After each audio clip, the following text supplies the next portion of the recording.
Hey guys, Sir Owen Disney here, and actually, I'm sure you're kind of puzzled by looking at what this video is entitled. Well, I decided I would go back a year later and I would discuss my final house rankings for Halloween Horror Nights 23 before I go into my final 24 review and recap. And furthermore, on top of that, I do one last review video of Hollywood's event, which, through the magic of YouTube, I'm actually going to be able to attend.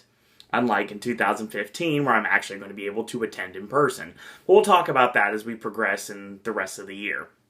Now, what I will tell you right now is this is the first year of Halloween Horror Nights I was able to actually fully enjoy. Everyone knows my sob story, my first year being 2012, on my birthday, the horrid story about how I got screwed out of meeting Penn and Teller. It rained all night, was not able to enjoy myself, did Penn and Teller twice, and did House of Horrors, did Bill and Ted, and bombed out. Completely soaked from head to toe because I made a cardinal error to not wear denim to Halloween Horror Nights. Or period, to wear it to Florida, because rain is usually going to happen around this time, because obviously it's hurricane season. So that means that I need to be aware next time. And now I'm fully aware. 2013, I brought every sort of rain paraphernalia you could ask for. I have an umbrella, I had a poncho, I had another poncho, I had clean, dry socks with me. So it would never happen again. Obviously, my shoes would get wet. Obviously, my feet would eventually get wet, but my body, by and large, would be dry. So, this was the first year I was able to fully enjoy myself. I was able to hit all the houses numerous times. I was able to hit all the shows numerous times. And I was able to go through all of the various street experiences, all being Walking Dead, but still various streets, numerous times. Basically, 2013 was a great year. Now, this year, as you will soon find out, in a lot of ways, I enjoyed so much more, but we'll talk about that as we progress. Now, what I'm going to do is, real quick, I'm going to talk about what I had my original lineup to be before the event even started. After I went to the event and experienced opening weekend, what they were, and what the event end, which for me, the final date was September 29th, of last year, what my final rankings were. So we're going to talk about them. First, talk about the streets. Obviously, I was not a Walking Dead fan. Not that I'm against The Walking Dead, it's just I've never watched an episode, so I'm completely out of the loop when it comes to Walking Dead. I enjoyed the scare zones for what they were, even though it was just basic one huge park takeover of The Walking Dead. You know, AMC presents Halloween Horror Nights 23. That was the joke I made several times. I'm sure a lot of people probably agree with that joke.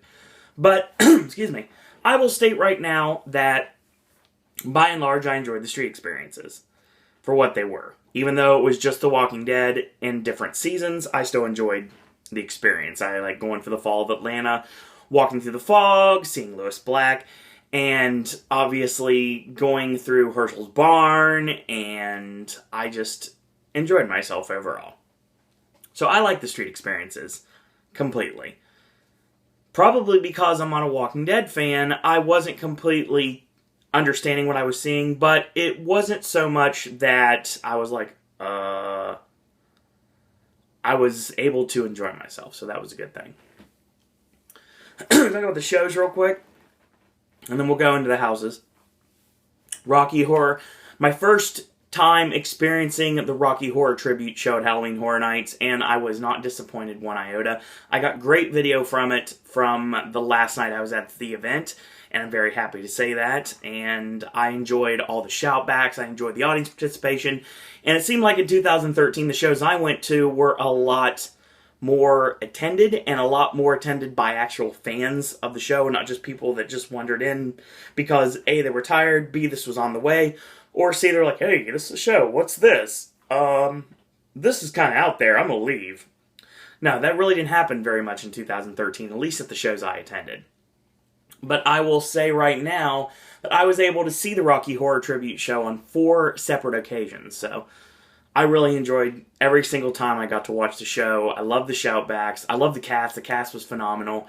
And I would look forward to it coming back again this year, which it did. And we'll talk about that in another video later this week. Bill and Ted. Bill and Ted's Excellent Halloween Adventure for 2013 was the second time I was to see the Bill and Ted cast.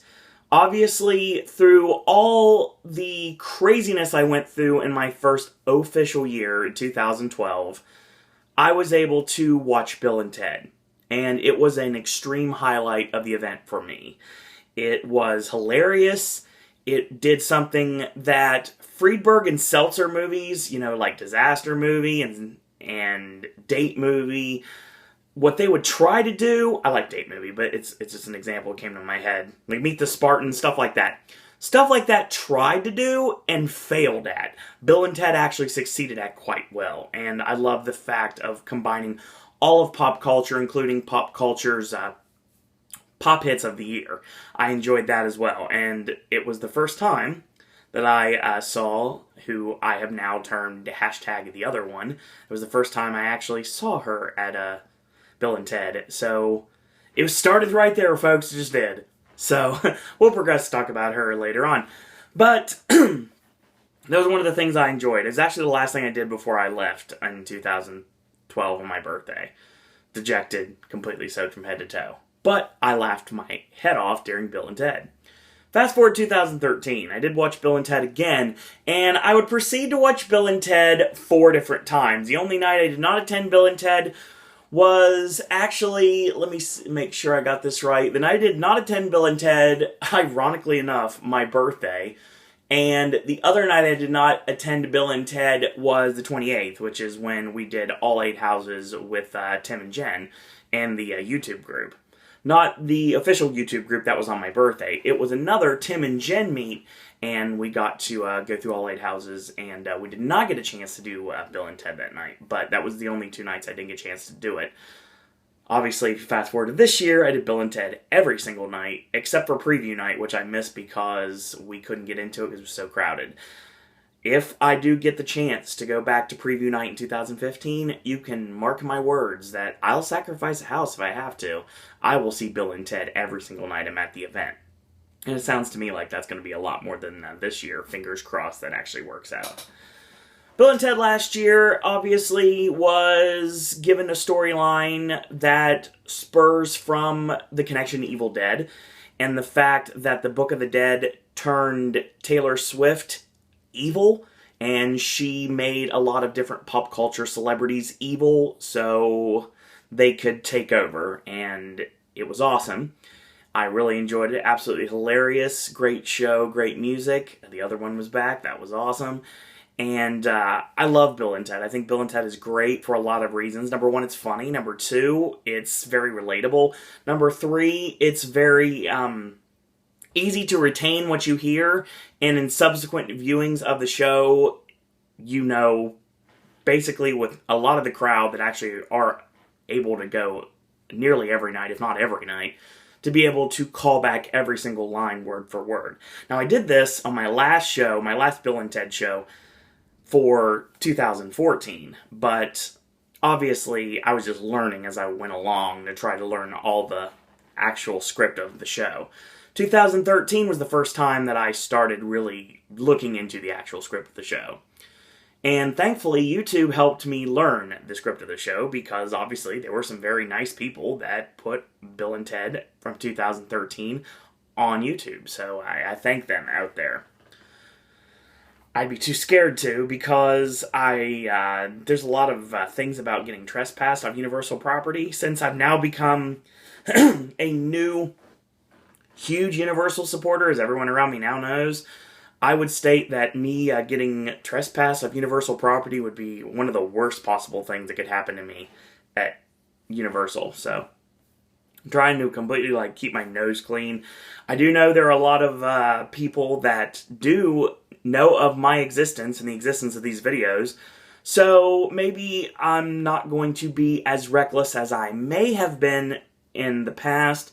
I'm actually going to be a little bit more reserved, but I'm still going to entertain as well as inform. So that's what we've got as of right now.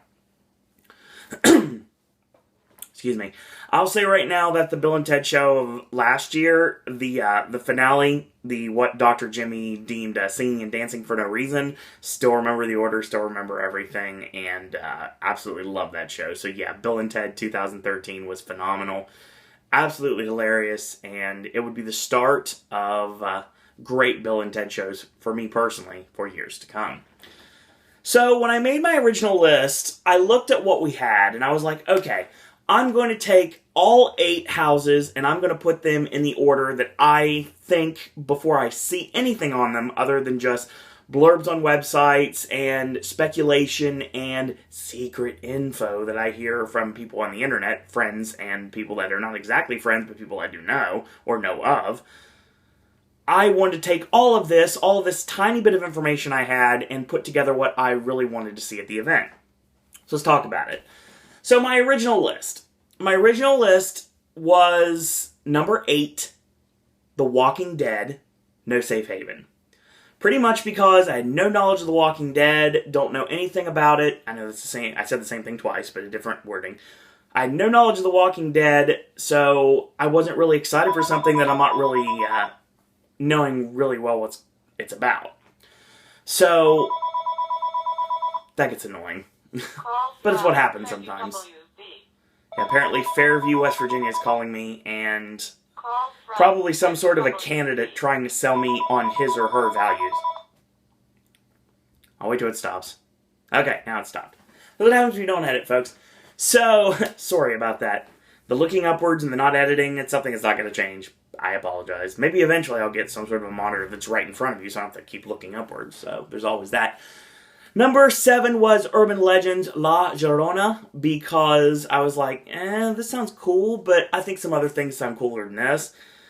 Number 6 was Havoc Derailed. Why? Because I was curious, because Havoc Dogs of War, the original house, was so loved, and I was curious to see what a sequel would be like. So that's probably why it was a little bit higher than La Llorona, at least before I even went to anything involving the event. 5 was An American Werewolf in London, because I had heard of the film, and I had not yet seen the film yet. I actually watched it the few days before I left last year, and that, of course, brought it up really high on my list. But we'll talk about that later. Excuse me. I knew of it, it sounded awesome, but I wasn't sure. I've heard a lot of good things about it, and I was like, it's going to be low on my list, probably because I don't know what to expect. So my number 4 would be Resident Evil Escape from Raccoon City. Basically because I have played a Resident Evil game before. Yes, literally a Resident Evil game. Do I remember which one it was? No, I believe it was actually a demo at GameStop when it was like EB Games. Yeah, long time ago. In the way, way before time when GameStop was not in my mall. Basically, I remember playing this. It's survival horror. It's an interesting video game. Austin, of course, talking up Resident Evil all the time obviously got me a little bit more hyped for it. I was really curious to see how they would pull it off, and that's probably the reason why it was so high. Number 3 was Evil Dead, because I really liked the remake of Evil Dead from that year, and I was really curious to see how it would translate into a house. Now, I'm sure you guys are probably going to have your jaws all drop wide open when I say this, but I've never seen the original Evil Dead. Why? Because don't forget, I didn't really get into horror until way late in my life. Way late in my life means like after high school I got into horror, which is weird. I mean, granted, that's multiple years ago, but still, it was kind of like, okay, I wasn't really a horror fan at all. It's kind of stuff I kind of turned away from. I told you the stories before, like going to the haunted house and not going through it, so I almost got kidnapped, and not going through the haunted house that the one that got away went through. Why? Because I didn't want to be going through a haunted house. So, yeah, there's always that. But yeah, Evil Dead, I was really excited for it. I really enjoyed the movie, and I was really curious to see how it would work as a house. And I was not disappointed, but we'll talk about that later. Number 2 was Afterlife Death's Vengeance. I love the concept of it. I love the story about Bobby the Blade, and I really enjoyed the fact that I had heard great things about a house called the In-Between, and I heard that there were going to be odes to the In-Between in this house. I heard there was going to be a little bit of Penn and Teller in this house, which obviously I have a huge mark for Penn and Teller, which is the reason I went to Horror Nights 22 in the first place. So, yeah, I was very intrigued by this house. I really liked the idea that a botched execution could create so much turmoil in the afterlife. I really thought this would be an awesome house. And it's interesting because it seems like these last 2 years, and it'll probably be for 2015 as well, depending on how it works out, there's been an original high in my list, a lot higher than most. Usually it's all IPs, like high, because I know what I'm going to get myself into. No, sometimes it's just because it sounds cool. An original can sound even cooler in the long run. My number one was Cabin in the Woods. Why? Because Cabin in the Woods took the horror genre and flipped it right on its head, 100%. I love the movie, obviously, the giant snake notwithstanding. I still can't watch that scene to this day, and I'm very happy that giant snake did not find its way into the actual house itself. Apparently it was there, but I never actually saw that part of the video loop when I was going through the security videos right before we went into the elevator room. But yeah, I really thought Cabin in the Woods would be awesome. I thought it was going to be, when I was starting to make my ideas in my head what I thought would come to the event, Cabin in the Woods was always one that I was really thinking would happen. And I thought Cabin would come to Hollywood this year, but it didn't happen. So unless Hollywood gets Cabin 2 years late, I don't think it's going to happen. I think it was a missed opportunity from Hollywood. So that's all I had. That was my original lineup. Before I did anything, just research, before I even stepped foot in any of the houses, before I stepped foot inside the parade building on opening night for The Walking Dead No Safe Haven, that was my original lineup. I would go on the 20th for opening night. And I would go through The Walking Dead. And then I would go through La Llorona. Then I'd go through Afterlife Death's Vengeance. Why those three in order? Because it is an annual pass holder event night. And it basically opens up the parade building and the two sprung tents, plus the first showing of Bill and Ted.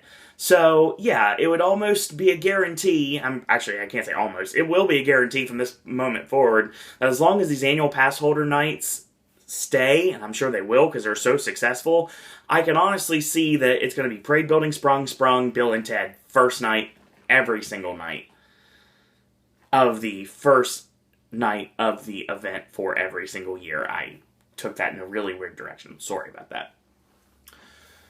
And after Bill and Ted, I went to American Werewolf in London. I hit the Rocky Horror Tribute show up because I was really curious and I was very happy with what I saw. I went to Resident Evil so I could tell Austin about how awesome it was, and then I ended the night with Havoc. Well, the next night, obviously, was my birthday, and that was the night of the YouTube meetup that was put on by my friends Tim and Jen, where I met everyone. I met a lot of really awesome people. The reason why I have such a great friendship with Joe to this day is because of that meetup. The reason why I'm so buddy-buddy with Tim and Jen, and I'm so buddy-buddy with Psycho Massacre Films, and I'm so buddy-buddy with a lot of the people that were at that YouTube meetup. Liz, and even to a lesser extent, Kaylee. I mean, there's a lot of people that I met, and these are lifelong friends I met because of this awesome YouTube meetup, and that's how I met Mike Aiello for the first time. So, all started right there. This was also the day of my first Unmasking the Horror tour, and I got to go through 6 of the 8 houses that night, and I got to see Cabin in the Woods before I got to go through Cabin in the Woods because I ran out of time for Cabin in the Woods and Evil Dead on opening night, and I wanted to rectify that, and sure enough, the first thing that they put us through during the YouTube meetup is Cabin in the Woods. Cabin in the Woods, Resident Evil, American Werewolf in London, Evil Dead, all in a short amount of time. Booked it over to Havoc, and then we went to Rocky Horror, then we went over and did The Walking Dead and La Llorona and Afterlife. We had enough time. We went through Cabin in the Woods yet again, and we had enough time to go one more time, and even though Tim and I were trying to sway the vote our way to an American Werewolf in London, we actually got to go through Evil Dead one last time, and then we finished the night riding the rocket. So it was really awesome hanging out with my new friends. So yeah, that was great. That was opening weekend. So after opening weekend, my views changed. My views changed a bit. Havoc was now number 8, which dropped 2 places. Why? Because the Havoc runs, it seemed like one of the cast were really energetic and really into their roles and really just out to scare the daylights out of you. And the other cast was kind of, I can't say they were bad, but they were just, they weren't as energetic and as intense as the other casts. So yeah, no offense to anybody that was in the Havoc cast, I just didn't really get a good run through most of the time through the house, so that's the reason why it was number 8. Evil Dead dropped low because I missed a lot of the scares, or a lot of the triggers I didn't get to hit because of bad placement in the walkthroughs. It dropped 4. Walking Dead actually went up to 6. I had a really good run through of Walking Dead, of course, seeing the character in the front room, in the blacksmith room, looked like James Ralph, the angry video game nerd. I thought that was awesome. I really liked the crouch, and like filming with the crouch. That was fun. It was very awkward, but it was really fun. And until this year, in Alien vs. Predator was the best usage of the crouch I've seen, even though the only other one I saw was the crouch in House of Horrors in 2012. So Resident Evil went to 5, which dropped 1 because it was kind of hokey, but it was still a fun house. I mean, you utilize it not necessarily as a comedy house, but you can say it's your little tongue-in-cheek house for the year. There were some good scares in that house, but there was a lot more, like, comedy in that house.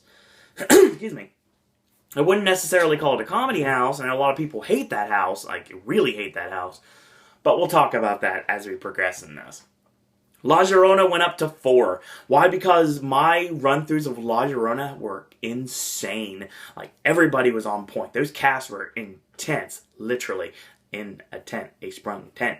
And that's the reason why I've turned that sprung as the creepy tent, because that's where Dollhouse of the Damned was this year, which coincidentally won, co-won House of the Year with Halloween, which very deserving for both of those to win. Oh, by the way, the Purge Anarchy took the Scare Zone of the Year, which I totally agree with. But yeah, we'll talk about that later once we get to next year, as in this year's recap. Afterlife dropped to 1, dropped down 1 to 3rd. Why? Because my run-throughs of Afterlife was okay, but there seemed like there was something missing.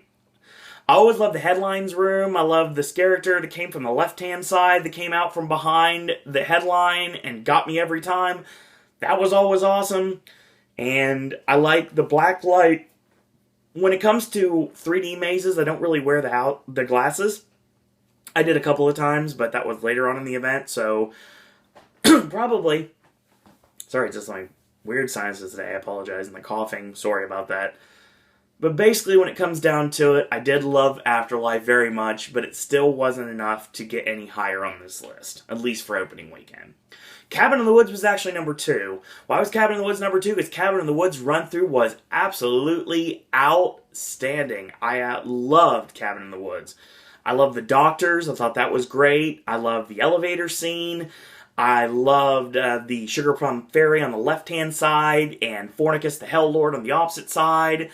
I really liked the cabin scenes where the Buckner would come out at me with an axe. I thought that was awesome. And that was a nice little stinger scare because it would get you there and you walk into the next room and you got the girl jumping off the bed on the other side, ready to scare you, and you have the boo hole on the right-hand side. I just love Cabin in the Woods. It was absolutely insane in every single way possible, and totally awesome. I love Cabin. Even the cabin scenes mixed together with the facility scenes, I think made Cabin a almost perfect house for me personally, and I would state that Cabin would be probably in another year, I know I say this a lot, number 1, but no.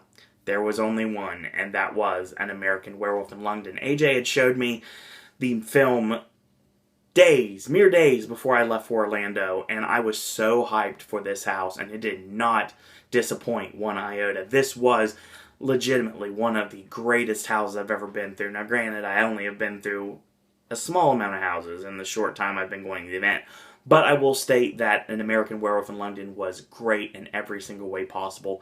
It was just like, we'll say this a lot, but it's just like walking into the film. It's like you took Danny's golden ticket from Last Action Hero and you somehow magically transformed yourself and you are running from Griffin Dunn and you are just watching the transformation scene. You are seeing all the craziness. You're seeing the bobbies walking out and nailing you with the whistle, like scaring the daylights out of you, seeing the subway and everything. See you next Wednesday. I mean, American Werewolf in London could not be beat. Well, I go on the 26th. Werewolf, Cabin in the Woods, Resident Evil, Evil Dead, Resident Evil again, because I'm having issues with Legendary Truth. I'll talk about that in a minute. Bill and Ted, Rocky Horror, and then finished with Resident Evil and An American Werewolf in London. Very awkward night. 27th was my hanging out with Psycho Massacre Films and his friend who was going for the first time. And we found out that the second Friday in the event is kind of a diamond in the rough. This is a night that was not busy this year, that I'm referring to now, and it was not busy this current year in 2014. Let's just talk about this. So the 27th, we got to do The Walking Dead, obviously, because this is another annual pass holder event night. La Llorona, Afterlife, Havoc, An American Werewolf in London, Resident Evil, Bill and Ted, Cabin in the Woods, Evil Dead, and still had time to do Men in Black. It was crazy. 28th was hanging out with Tim and Jen and a small gathering of friends. We did that. It was The Walking Dead. It was La Llorona. It was Resident Evil. It was An American Werewolf in London, Afterlife, Death's Vengeance, The Walking Dead, La Llorona again, because we met up with Liz, and we went through La Llorona again. We did Cabin in the Woods, then Evil Dead, and then we ended with Havoc, and somewhere in that mix we read The Mummy. The final night was An American Werewolf in London. Made perfect sense to end that way, but I ended up having to go through something else. We'll talk about that in a minute. Werewolf, Cabin, La Llorona, Bill and Ted one last time, Rocky one last time, Havoc, Evil Dead, Werewolf one last time, ended with Resident Evil, and somewhere in that group I got to ride the Transformers with Tim and Jen. So that was awesome. After all of this, I will explain my final rankings. But first, I will talk about my tick marks. My actual number for what I got to experience the houses and shows for 2013. I saw Bill and Ted 4 times. I saw Rocky Horror Tribute Show 4 times. The Walking Dead No Safe Haven, I actually hit 5 times. I wanted to hit it actually 1 or 2 more times because I really liked that house. Honestly, I did. I never thought I did. La Llorona was also a 6-time house, which I could have gone through again easily. Afterlife, Death's Vengeance, it was a 4. I'd like to have hit it at least 1 more time. Havoc was 5 because it always seemed to be one of the later houses I hit in the event nights because the wait time went down as the night progresses, even though to this day this still rings true. The disaster queue wait times are a lie. Total lie. If it says it's 30 minutes, yeah, it's probably 45. 45 is probably 60. Says 60, you're going to wait about an hour and a half, at least. But you get to hear Rocky Horror while you're doing that. So, well, you have the loud, hardcore, industrial rock music that's playing for the house.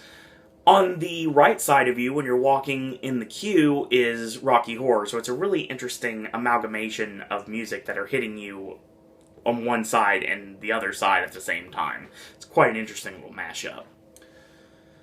So Evil Dead was 6 times. Could have hit it again. Resident Evil, good lord, I hit Resident Evil 8 times. Because, once again, I was trying to get that Legendary Truth badge at Resident Evil, because for some reason the gargoyle would never light up at Resident Evil. It was fixed later on in the event, but it was the one thing I always had a problem with.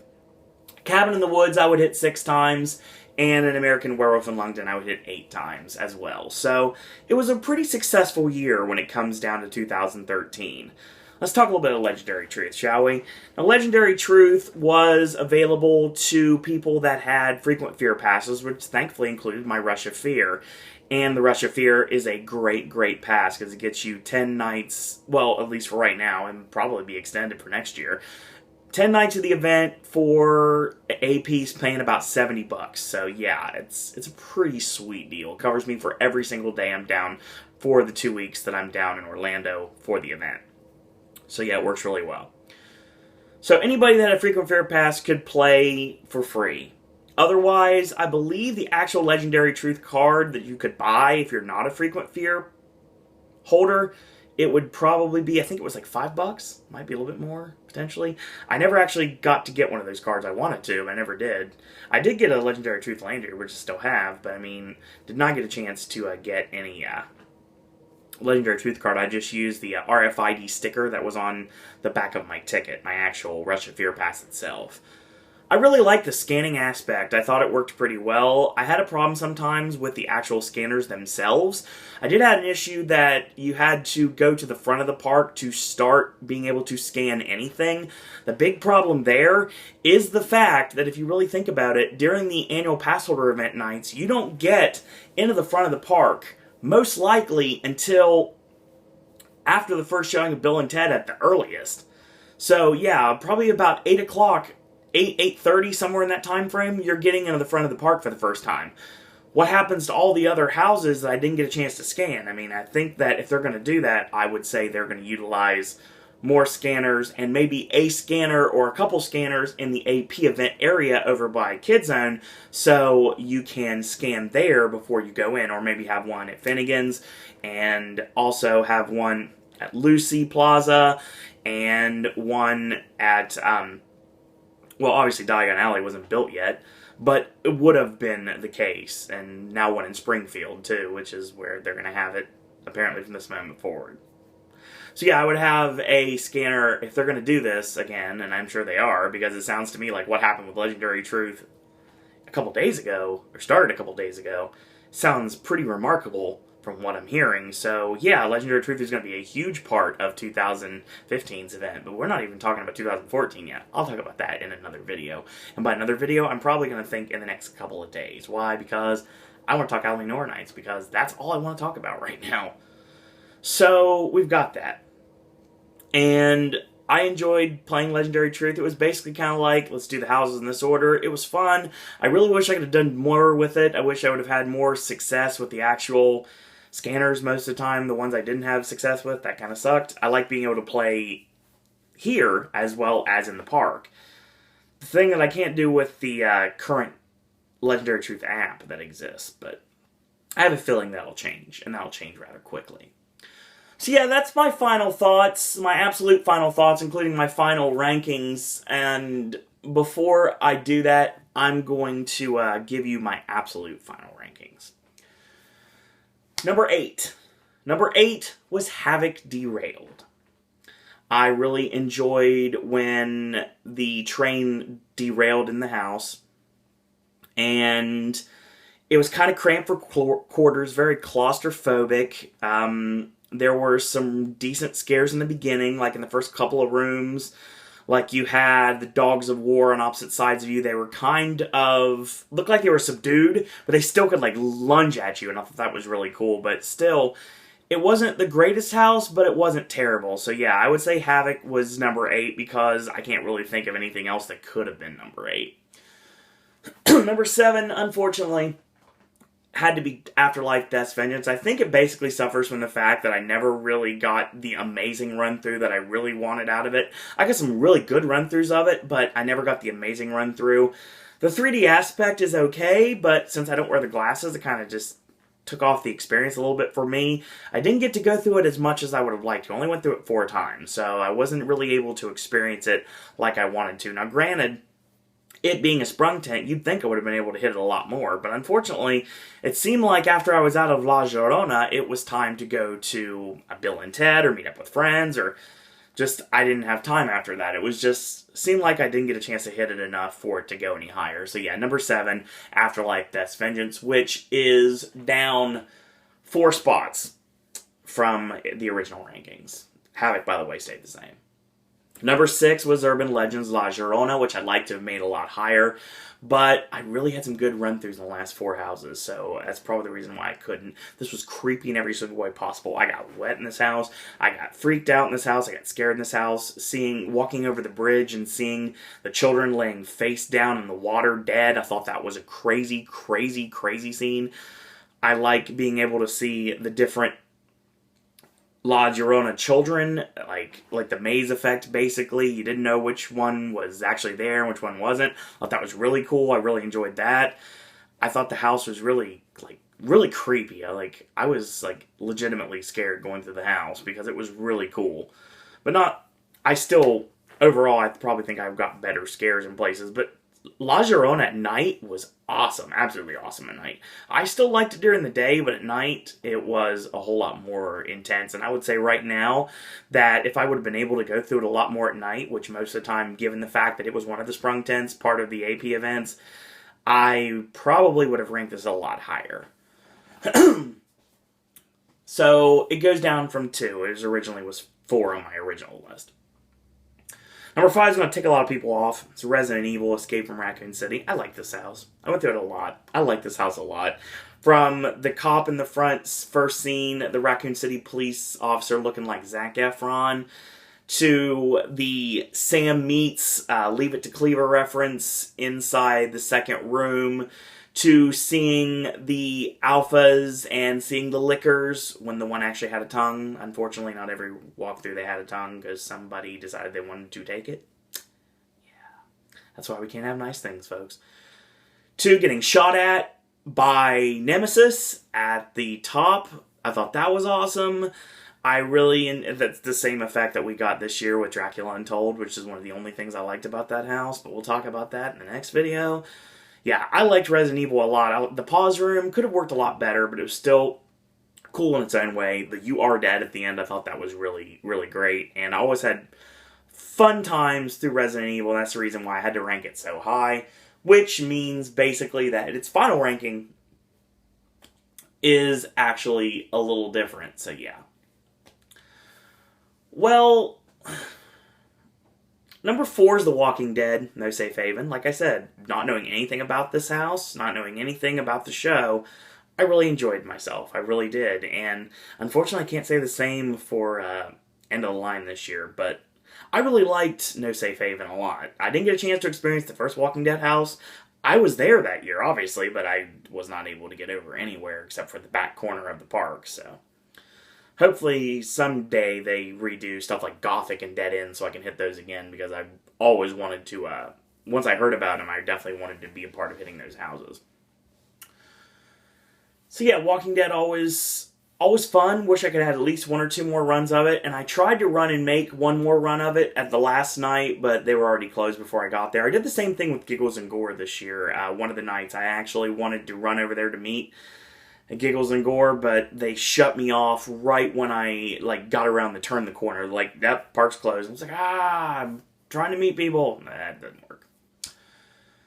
Number 3 is Evil Dead, which is actually up 4 from the original list. Evil Dead was always constant. Never got the blood puke. I always saw the setup for it. Never got the blood puke, unfortunately. I saw the sawing of the arm. I love the cabin being on fire at the end. I had the Abomination and Mia fighting it out. I liked Mia and the floorboards. The night of the YouTube meetup, telling her to follow the buzzards. That was fun. Got a nice reaction from everyone else. I really enjoyed Evil Dead. Dead animals notwithstanding, that kind of sucked a lot, but it was because it was just freaky. They're coming out at the end with the chainsaw to chase you out of the house. I thought that was cool, which is basically the same thing that happened in From Dusk Till Dawn this year. But again, well, not really chasing you out of the house, but giving you the emphasis to get out of the house. So yeah, that's the reason why Evil Dead was number 3. Number 2 is Cabin in the Woods, and it stayed the same. My 1 and 2 did not change. I will state right now that Cabin in the Woods was really awesome, and if this was another year, Cabin in the Woods would easily have been number 1. It was a near-perfect house. I had great run-throughs of the house, never had one disappointment in a run-through of the house. The wait times were not as insane as they could have been. I just really enjoyed it. I did not really get a chance to check out the Q video very much because we were getting in and out of the house so fast. But still, I really, really liked Cabin in the Woods a whole lot. Really good representation of the film. And total spoiler of the movie if you've never seen it before. So yeah, if you like the house and you haven't seen the film, go back and watch the film. And then go check out the YouTube walkthroughs, not just on this channel, but also on my friends from the YouTube meetup. Tim has one, and a lot of my other friends have run-throughs of this house, because we all got video of the house, whether we put it up or not. We all have video of the house. So yeah, check that out and enjoy Cabin in the Woods. It's such an amazing house, and that's the reason why it was number 2. It was only number 2 because An American Werewolf was so So spectacular. Oh my god, everything about this house was great. Walking in the first room, seeing the dartboard, hearing the very iconic You Made Me Miss, which apparently Hollywood actually put characters in there and had like bar patrons and people playing darts, including John Murdy one or two nights. And spoiler alert, if you haven't, you're going to the event tonight, you may see John Murdy in that house. It's possible. Who knows? You may not, but still, it's a possibility. I would state that I love this house. Everything from the Moors to, it's really nice seeing the tombstones with the Jaws and the King Kong tombstones. I'm pretty sure they're going to have to unearth that King Kong tombstone because I think that Kong's not going to stay dead for too much longer. So yeah, I think picking up what I'm putting down, there's some construction around Island Way that makes me believe that King Kong's not staying dead for long, so they're going to have to unearth that tombstone. The Jaws tombstone, yeah, unless it's Japan, unfortunately, it's probably going to have to stay dead for a while. Sad. But I love Diagon Alley, so it's cool. Sorry, Ben. So, yeah, oh my god, this house was amazing. I tell you, just going through room after room after room after room after room and just getting scare upon scare upon scare and watching people get scared. And the final encounter in the alleyway where the wolf basically just lunges at you. The werewolf just lunges like right in your face, and you hear Blue Moon hit, and it's all over. American Werewolf in London, I totally want to go through it again. I really wish I could have went to Hollywood this year so I could have been able to go through Werewolf.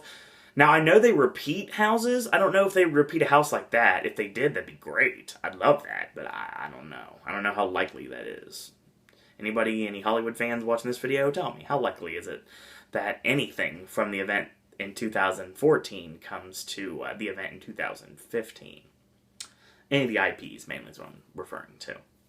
Mainly just an American Werewolf in London, and potentially Alien vs. Predator, because I was curious to see those houses. But I'm going to watch those on video soon, so we'll actually talk about that in a few.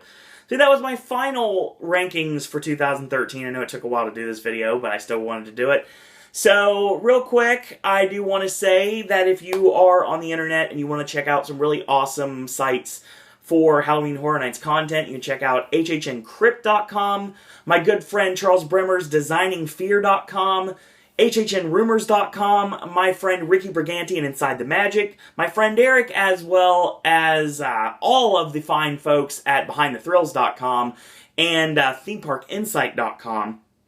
And occasionally you're going to get some Halloween Horror Nights content from TouringPlans.com in the blog. Yeah, thanks to Seth Kabursky and Derek Bergen, two also friends of mine. So yeah, check those out if you get a chance to. You can follow the Halloween Horror Nights Updaters, talking all about Orlando. You've got Docky Mo, which is the great Dr. Jimmy. My good friend Matt, HHN Trogdor, the Horror Nights Updaters themselves, they're collaborative. You also can check out my friend John, Psycho Massacre Films, my friend Vic, Dr. Emmett Brown 1, my friend Neil, UKHHN, and Deadly Fear 1283. Also, you can check out my friends Admiral HHN, the Crazy Englishman, my friend Mark, the Man in the Mala Vest, and Liz, Disco Lizita on YouTube. So check them out if you get a chance to. Not only doing Halloween Horror Nights content, they have other content on their channels as well, so check them out if you get a chance. So, in the meantime, if you like these videos, tell your friends about them, leave a comment, do subscribe, help spread the word about Pop. If you haven't yet, go to Facebook, click like on our Facebook fan page. It is Suro and Disney Pop on Facebook. If you'd like to follow me on Twitter, you're more than welcome to. It's at Suro and Disney. And if you'd like to follow Halloween Horror Nights on Twitter, it is at Horror Nights ORL. And you can check out all the inside info from the source itself. Also, if you'd like to send me a friend request on Facebook, it's Owen Desney. And last but certainly not least, if you want to talk Halloween Horror Nights with me, or if you want to hang out with me at Halloween Horror Nights next year, if you guys are that interested, I may end up doing a meetup next year. I don't know. I will be attending meetups next year, obviously, but I may do one of my own. If there's any interest for you guys to want to hang out with me and go through the houses next year, and go see Bill and Ted next year and Rocky and what I truly believe will be a Jack the Clown show, then let me know. You can tweet me, or you can Facebook me, or you can send me an email, SirOwenDisney@gmail.com.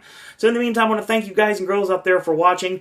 I'm not done with Halloween Horror Nights yet. I still have to talk about Hollywood, and I still got to do one last final video about Halloween Horror Nights 24.